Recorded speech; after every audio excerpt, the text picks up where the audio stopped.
Dave's Kitchen, and today I'm going to show you how to make your own Yorkshire puddings using basically 4 ingredients. Quick, easy and delicious. Let's get it.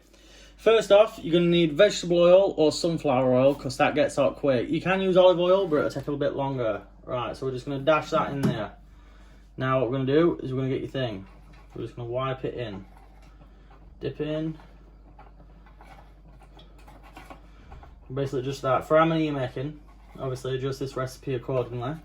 But yeah, you're going to want to do that. And then you just want to get this pan nice and hot. So what I'm going to do is I'm going to put this in an oven about 200 degrees for about 10 minutes. Obviously if your oven's already been on, the quicker it will be.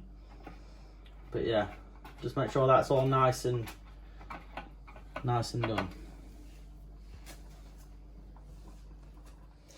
Right, while your pan's getting nice and hot with your oil, what you're going to want to do is shove in about 1.5 cups of plain flour, sieve that through. Now that's sieved in, add your eggs, add a few drops of water, and a touch of milk.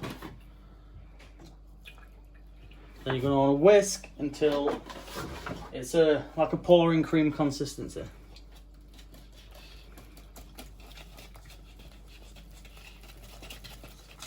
Right, now I forgot to mention, it were 4 eggs I used. 4 eggs, obviously 1.5 cup of self-rising. Then what I'm going to do, that's the sort of consistency you're looking for.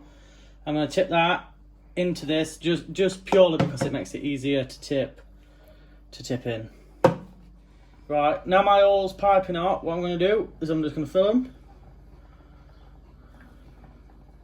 Then just keep going like that. Stick them back in the oven for about 10 minutes and I'll see you then. Boom, and this is what they should look like. Nice, and then they should just, 2 seconds because that's quite hot. They should just peel off the bottom. Like I say, just be careful because they eat. But yeah, they should just peel right away. And that's what you're looking at. Your perfect Yorkshire pudding. Tasty, cheap, simple.